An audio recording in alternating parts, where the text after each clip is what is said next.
Which lip filler lasts the longest? Well, in all my years of experience, what I've found that it truly does vary from person to person.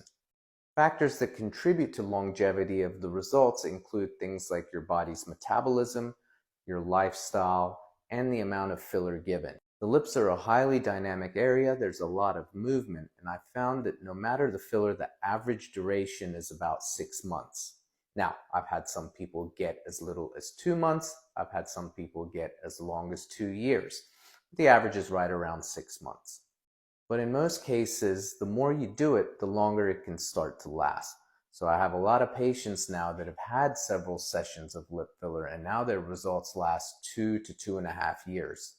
And once you've been doing it for years and you stop, it can take years before you get back to your pre-injection lips.